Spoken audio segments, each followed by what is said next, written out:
Hi ಎಲ್ಲರಿಗೂ ನಮಸ್ಕಾರ. Welcome back to our YouTube channel. ಇವತ್ತಿನ ಒಂದು ತರಗತಿಯಲ್ಲಿ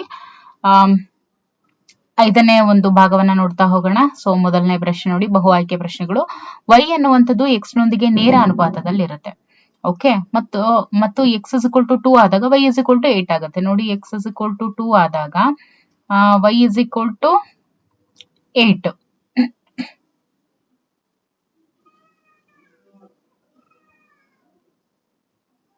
ಸೊ y ಅನ್ನುವಂಥದ್ದು x ಗೆ ಏನಿದೆ, ಡೈರೆಕ್ಟ್ಲಿ ಪ್ರೊಪೋರ್ಷನಲ್ ಆಗಿದೆ. ಓಕೆ, ಸೊ ನೇರ ಅನುಪಾತವನ್ನ ಒಳಗೊಂಡಿದೆ. ಸೊ 2 1s 2 4s ಆದಾಗ ಇಲ್ಲಿ x is equal to 5 ಇದ್ದಾಗ y ನ ಬೆಲೆ ಏನು? x is equal to 5 ಆದ್ರೆ 5 1s 5, ನೋಡಿ 5 4s ಏನಾಗುತ್ತೆ, 20 ಆಗುತ್ತೆ. So option D 20 is the right answer. ಇವುಗಳಲ್ಲಿ ಯಾವುದು ವಿಲೋಮ ಅನುಪಾತವನ್ನ ಸೂಚಿಸುತ್ತೆ? ವಿಲೋಮ ಅನುಪಾತವನ್ನ ಸೂಚಿಸುವಂಥದ್ದು y is equal to k by x.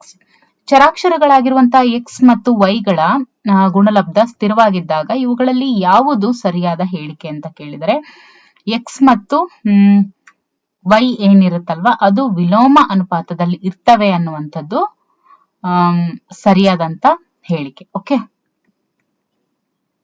m ಮತ್ತು n, ಓಕೆ, m ಮತ್ತು n ಗಳು ವಿಲೋಮ ಅನುಪಾತದಲ್ಲಿ ಇದ್ದು n is equal to 3 ಆದಾಗ m is equal to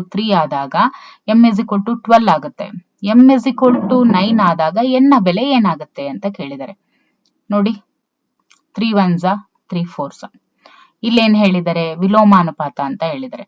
so ಹಾಗಾದ್ರೆ m is equal to 9 ಆದಾಗ n ನ ಬೆಲೆ ಏನಾಗುತ್ತೆ, 4 ಆಗುತ್ತೆ. n ನ ಬೆಲೆ ಏನಾಗುತ್ತೆ, 4 ಆಗುತ್ತೆ. ಓಕೆ,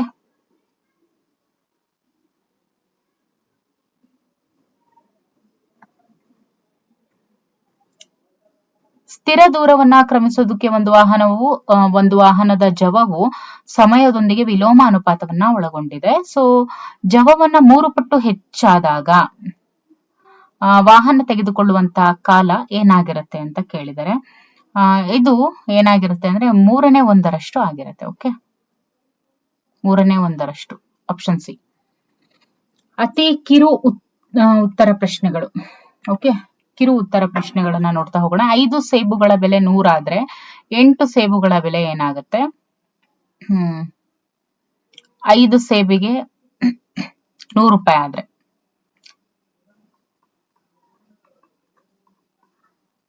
ಓಕೆ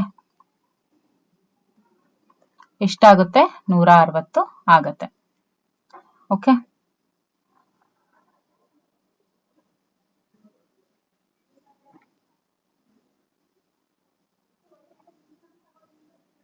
ಇನ್ನು ನೇರ ಅನುಪಾತ ಮತ್ತು ವಿಲೋಮ ಅನುಪಾತಗಳನ್ನ ವ್ಯಾಖ್ಯಾನಿಸಿ ಅಂತ ಇದೆ.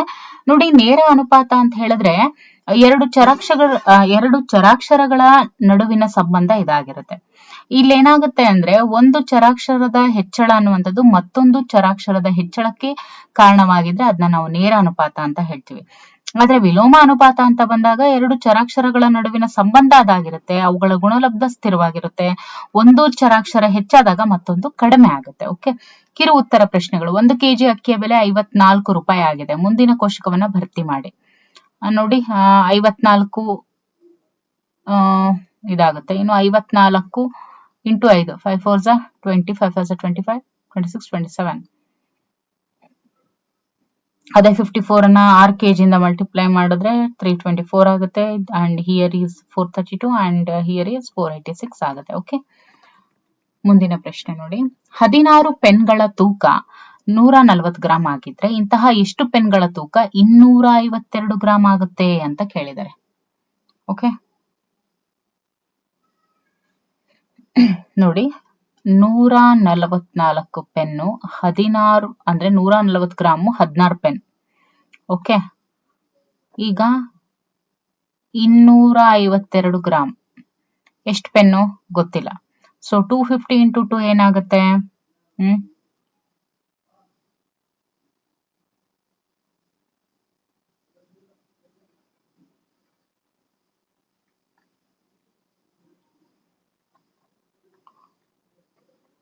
250 ಇಂಟು 2 504 ಆಗುತ್ತೆ.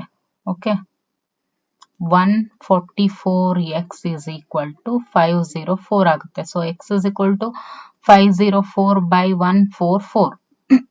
ಓಕೆ,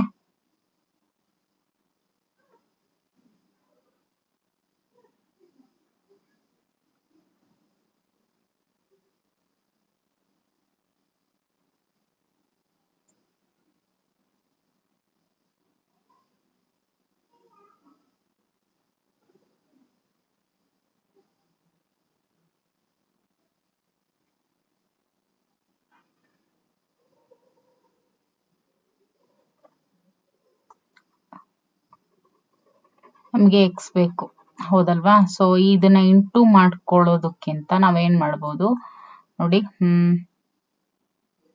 ಎಸ್, ಇವಾಗ ಇದನ್ನೇ x by 252 is equal to 16 by 144. So ನಮಗೆ ಬೇಕಾಗಿರೋದೇನು x.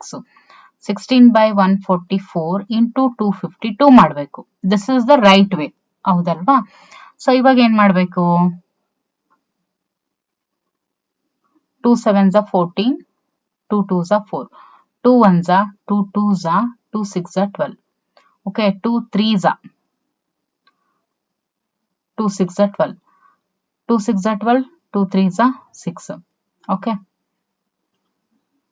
2 1s are 2, 2 8s are 16, 2 8s are 16. Next, 3 2s are 6, 3 1s are 3.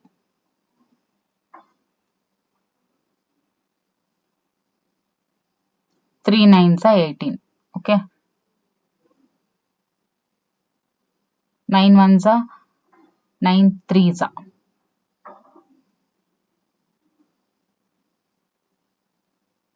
No.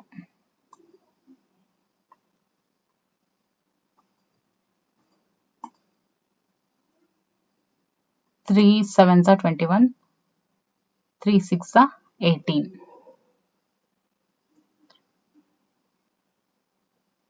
So ಇಷ್ಟು.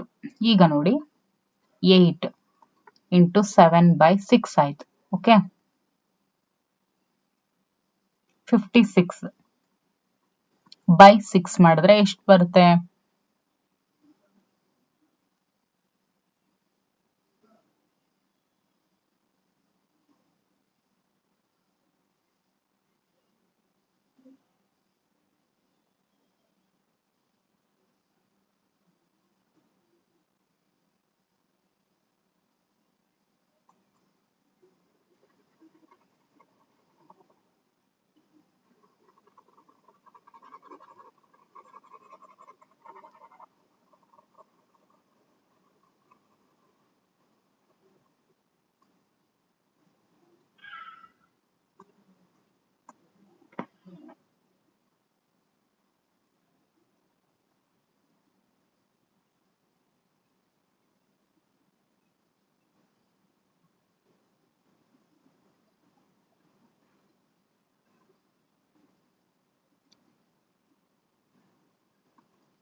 Twelve 12s are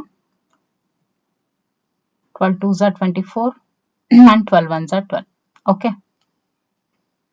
21 into 16 ಎಷ್ಟಾಗುತ್ತೆ? 336 ಆಗುತ್ತೆ. ಓಕೆ, ಎಷ್ಟಾಗುತ್ತೆ? 336 ಆಗುತ್ತೆ. ಡಿವೈಡೆಡ್ ಬೈ ಇಲ್ಲಿರುವಂಥ 12 ಅನ್ನ ನಾವು ಮಾಡಿದಾಗ ನಮ್ಗೆ ಎಷ್ಟು ಸಿಗುತ್ತೆ? 12 1s are 12 2s are 28. Okay, and 12 8s are 56. Okay, so ಎಷ್ಟಾಗುತ್ತೆ?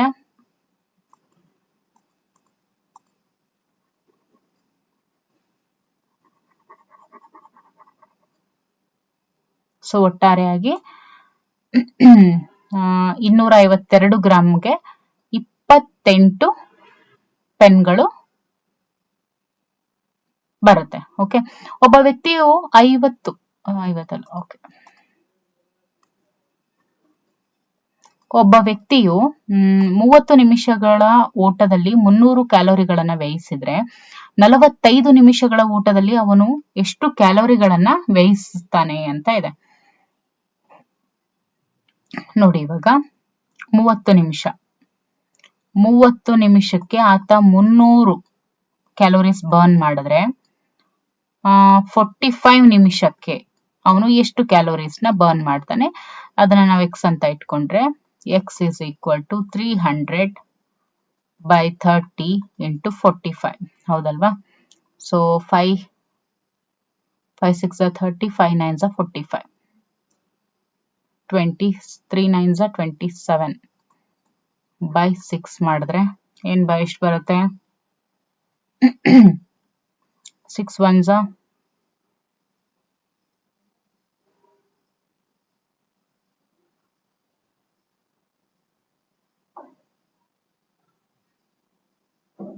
6 4 24, 6 5 30.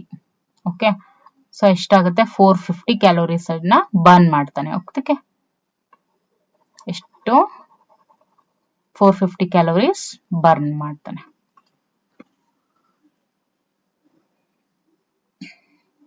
ಇನ್ನು 4ನೇ ಪ್ರಶ್ನೆ. ಒಂದು ಕಾರ್ಖಾನೆಯು 5 ಗಂಟೆಗಳಲ್ಲಿ 150 ಸಲಕರಣೆಗಳನ್ನ ಉತ್ಪಾದಿಸುತ್ತೆ. ಅದು 8 ಗಂಟೆಗಳಲ್ಲಿ ಎಷ್ಟು ಸಲಕರಣೆಗಳನ್ನ ಉತ್ಪಾದಿಸುತ್ತೆ ಅಂತ ಕೇಳಿದ್ದಾರೆ. ನೋಡಿ, ಒಂದು ಕಾರ್ಖಾನೆ 5 ಗಂಟೆಗಳಲ್ಲಿ 150 ಸಲಕರಣೆಗಳು. ಎಷ್ಟು 5 ಗಂಟೆಗೆ 150 ಸಲಕರಣೆಗಳು. ಹಾಗಾದ್ರೆ 8 ಗಂಟೆಗೆ ಎಷ್ಟು ಅಂತ ಕೇಳಿದ್ದಾರೆ. So x is equal to 150/5 into 8. 8 0s 8, 40, 8 1s 8, so 5 5 1s 5 2s 10, 5 4s 20. ಎಷ್ಟು 240 ಸಲಕರಣೆಗಳನ್ನ ಉತ್ಪಾದಿಸುತ್ತೆ. ಓಕೆ,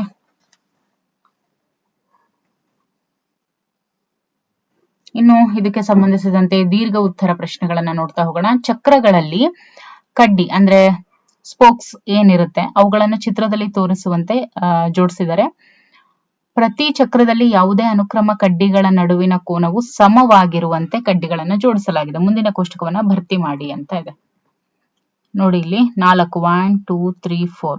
ಓಕೆ, ಅನುಕ್ರಮ ಜೋಡಿ ಕಡ್ಡಿಗಳ ನಡುವಿನ ಕೋನ ಇಲ್ಲಿ ಎಲ್ಲವೂ ಏನಾಗಿದೆ 90 ಡಿಗ್ರಿ ಇದೆ ಹೌದಲ್ವಾ. 1 2 3 4 5 6 ಇಲ್ಲಿ ಏನಾಗಿದೆ 60 ಡಿಗ್ರಿ ಇದೆ. ಆದ್ರೆ ಇಲ್ಲಿ ಏನಿರುತ್ತೆ 45 ಡಿಗ್ರಿ ಇರುತ್ತೆ. ಓಕೆ, ಅದೇ 10 ಇದ್ರೆ ಅಲ್ಲಿ 36 ಡಿಗ್ರಿ ಇರುತ್ತೆ, 12 ಇದ್ರೆ ಅದು 30 ಡಿಗ್ರಿ ಇರುತ್ತೆ. ಓಕೆ, ಒಂದು ಶಾಲೆಯು ಪ್ರತಿದಿನ 45 ನಿಮಿಷಗಳ 8 ಬೋಧನಾ ಅವಧಿಗಳನ್ನ ಹೊಂದಿದೆ. ಪ್ರತಿದಿನದ ಶಾಲಾ ಅವಧಿ ಸಮವೆಂದು ಊಹಿಸಿ ಒಂದು ದಿನದಲ್ಲಿ 9 ಬೋಧನಾ ಅವಧಿಗಳು ಇದ್ರೆ ಪ್ರತಿ ಬೋಧನಾ ಅವಧಿಯ ಸಮಯ ಎಷ್ಟು ಅಂತ ಕೇಳಿದ್ದಾರೆ. ನೋಡಿ, 45 ನಿಮಿಷಗಳ ಬೋಧನೆ 45 ನಿಮಿಷಗಳ ಬೋಧನೆ. ಸೊ 45 ನಿಮಿಷಗಳ ಬೋಧನೆ ಈಸ್ ಈಕ್ವಲ್ ಟು ಬೋಧನಾ ಅವಧಿ ಎಷ್ಟು ಅಂತ ಕೇಳಿದ್ದಾರೆ. So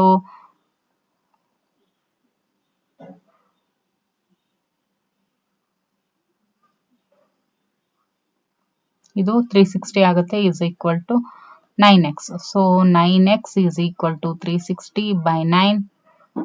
3 3s 3 1s 3 2s. Okay, 3 1s 3 4s 12. So 40 ಆಗುತ್ತೆ. ಓಕೆ, ಇನ್ನು 3ನೇ ಪ್ರಶ್ನೆ. ಒಂದು ನಕ್ಷೆಯ ಪ್ರಮಾಣ ಸೂಚಕವನ್ನ 1:2 ನೋಡಿ ಅಲ್ಲಿ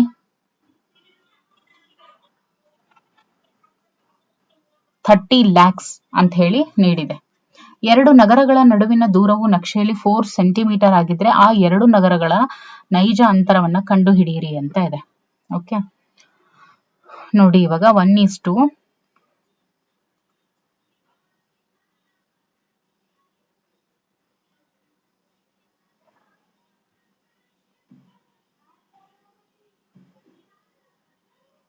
crores ಅಲ್ವ ಹೌದಲ್ವಾ.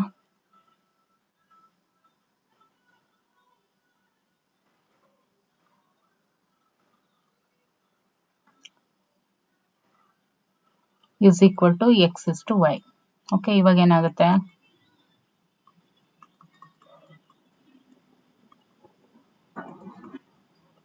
ಸೊ ಎಕ್ಸ್ ಈಕ್ವಲ್ಸ್ ಏನಾಗುತ್ತೆ,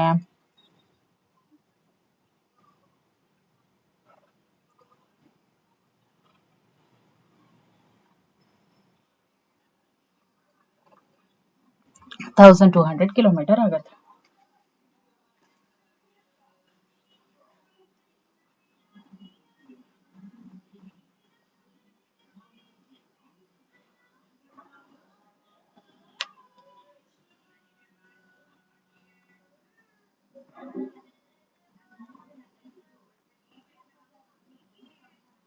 ಸೊ ಈಗ ಮುಂದಿನ ಟಾಪಿಕ್ ನೋಡಿ, ಚತುರ್ಭುಜದ ಕೋನಗಳಿಗೆ ಸಂಬಂಧಿಸಿದಂತ ಸಮಸ್ಯೆಗಳನ್ನ ಕೋನಗಳ ಮೊತ್ತದ ಗುಣವನ್ನ ಬಳಸಿ ಬಿಡಿಸ್ತಾ ಹೋಗ್ತಾರೆ. ಬಹು ಆಯ್ಕೆ ಪ್ರಶ್ನೆಗಳು ನೋಡಿ. ಒಂದು ಚತುರ್ಭುಜದಲ್ಲಿ 3 ಕೋನಗಳ ಅಳತೆ 100 ಡಿಗ್ರಿ, 80 ಡಿಗ್ರಿ, 90 ಡಿಗ್ರಿ ಆದ್ರೆ 4ನೇ ಕೋನ ಏನಾಗಿರುತ್ತೆ ಅಂತ ಇದೆ ನೋಡಿ. ಇಲ್ಲಿ 80 ಡಿಗ್ರಿ, 100, 80, 90 ಡಿಗ್ರಿ ಅಂತ ಇದೆ ನೋಡಿ. 4ನೇ ಕೋನ ಏನಾಗಿರುತ್ತೆ ಅಂತ ಕೇಳಿದ್ರೆ 4ನೇ ಕೋನ ಕೂಡ ಇಲ್ಲಿ ಏನಾಗಿರುತ್ತೆ, 90 ಡಿಗ್ರಿ ಆಗಿರುತ್ತೆ. ಓಕೆ, ಯಾಕಂದ್ರೆ 180 + 180 = 360 ಅಲ್ವಾ ಚತುರ್ಭುಜ ಅಂತ ಅಂದ್ರೆ. ಇನ್ನು ಒಂದು ಚತುರ್ಭುಜದಲ್ಲಿನ ಕೋನಗಳ ಅನುಪಾತ 1:2:3:4. ಅತ್ಯಂತ ದೊಡ್ಡ ಕೋನದ ಅಳತೆ ಏನಾಗಿರುತ್ತೆ ಅಂತ ಕೇಳಿದರೆ ಅತ್ಯಂತ ದೊಡ್ಡ ಕೋನದ ಅಳತೆ 144 ಡಿಗ್ರಿ ಆಗಿರುತ್ತೆ. ಅತ್ಯಂತ ದೊಡ್ಡ ಕೋನದ ಅಳತೆ 144 ಡಿಗ್ರಿ ಆಗಿರುತ್ತೆ. ಒಂದು ಪತಂಗದಲ್ಲಿ 2 ಸಮಕೋನಗಳಿದ್ದು ಪ್ರತಿಯೊಂದರ ಅಳತೆ 70 ಡಿಗ್ರಿ ಆಗಿದೆ. ಉಳಿದ 2 ಕೋನಗಳ ಮೊತ್ತ ಅಂತ ಕೇಳಿದೆ, ಎಷ್ಟಾಗಿರುತ್ತೆ, 220 ಡಿಗ್ರಿ ಆಗಿರುತ್ತೆ. ಸಮಬಾಹು ಮತ್ತು ಸಮಕೋನೀಯವಾಗಿರುವಂತ ಚತುರ್ಭುಜ ಅದು ಯಾವುದು, ವರ್ಗ. ಓಕೆ, ABCD ಚತುರ್ಭುಜದಲ್ಲಿ angle B = D and angle C ಏನಿದೆ that is not equal to A. Okay, so ಆ ಚತುರ್ಭುಜ ಎಂತ ಚತುರ್ಭುಜ ಅಂತ ಕೇಳಿದರೆ ಅದನ್ನ ಪತಂಗ ಚತುರ್ಭುಜ ಅಂತ ಹೇಳ್ತೀವಿ. ಓಕೆ, ಅತಿ ಕಿರು ಉತ್ತರದ ಪ್ರಶ್ನೆಗಳು. ಓಕೆ, ಅತಿ ಕಿರು ಉತ್ತರದ ಪ್ರಶ್ನೆಗಳು. ಒಂದು ಸಮಾಂತರ ಚತುರ್ಭುಜದಲ್ಲಿ ಒಂದು ಕೋನವು ಮತ್ತೊಂದು ಕೋನದ 2ರಷ್ಟಿದ್ರೆ ಆ 2 ಕೋನಗಳ ಅಳತೆ ಎಷ್ಟಾಗಿರುತ್ತೆ ನೋಡಿ. ಒಂದು ಸಮಾಂತರ ಚತುರ್ಭುಜ ಅಂತ ಅನ್ಕೊಂಡಾಗ ಒಂದು ಕೋನವು ಮತ್ತೊಂದು ಕೋನದ 2ರಷ್ಟಿದ್ರೆ ಸೊ ಕೋನಗಳ ಅಳತೆ ಎಷ್ಟು ಅಂದ್ರೆ ಒಂದು 60, ಇನ್ನೊಂದು 120 ಡಿಗ್ರಿ. ಒಂದು ಪತಂಗದಲ್ಲಿ 2 ಜೊತೆ ಅಸಮಬಾಹುಗಳ ನಡುವಿನ ಪ್ರತಿ ಕೋನದ ಅಳತೆ 120 ಡಿಗ್ರಿ ಆಗಿದೆ. ಉಳಿದೆರಡು ಕೋನಗಳ ಮೊತ್ತ ಎಷ್ಟು ಅಂತ ಕೇಳಿದರೆ ಅದು 120 ಡಿಗ್ರಿ ಆಗಿರುತ್ತೆ. 4 ಲಂಬ ಕೋನಗಳನ್ನ ಹೊಂದಿರುವಂತಹ ಚತುರ್ಭುಜಗಳನ್ನ ಹೆಸರಿಸಿ ಅಂತ ಇದೆ. ಯಾವುದು ಅಂತ ಹೇಳಿದ್ರೆ ಒಂದು ಚೌಕ, ಇನ್ನೊಂದು ಆಯತ. ಇವು 4 ಲಂಬ ಕೋನಗಳನ್ನ ಹೊಂದಿರುವಂತಹ ಚತುರ್ಭುಜಗಳು. ಓಕೆ, ಸಮಾಂತರ ಚತುರ್ಭುಜ, ವಜ್ರಾಕೃತಿ ಮತ್ತು ಆಯತದ ಎಲ್ಲಾ ಗುಣಲಕ್ಷಣಗಳನ್ನ ಹೊಂದಿರುವಂತಹ ಚತುರ್ಭುಜವನ್ನ ಹೆಸರಿಸಿ ಅಂತ ಇದೆ. ಅದು ಯಾವುದು ಅಂತ ಹೇಳಿದ್ರೆ ಚೌಕ. ಎಲ್ಲಾ ಕೋನಗಳು ಲಘು ಕೋನವಾಗಿರುವಂತಹ ಚತುರ್ಭುಜ ಇರಲು ಸಾಧ್ಯವೇ? ನಿಮ್ಮ ಉತ್ತರವನ್ನ ಸಮರ್ಥಿಸಿ ಅಂತ ಇದೆ. ಎಲ್ಲಾ ಕೋನಗಳು ಕೂಡ ಲಘು ಕೋನ ಆಗಿರೋದಕ್ಕೆ ಸಾಧ್ಯ ಇಲ್ಲ. ಯಾಕೆ ಅಂತ ಹೇಳಿದ್ರೆ ಎಲ್ಲಾ ಕೋನಗಳ ಅಳತೆ 360 ಗಿಂತನೂ ಕಡಿಮೆ ಇರುತ್ತೆ, ಅದಕ್ಕೋಸ್ಕರ. ಓಕೆ, ಎಲ್ಲಾ ಕೋನಗಳು ಕೂಡ 360 ಗಿಂತ ಕಮ್ಮಿ ಇರುತ್ತೆ, ಹಾಗಾಗಿ. ಓಕೆ,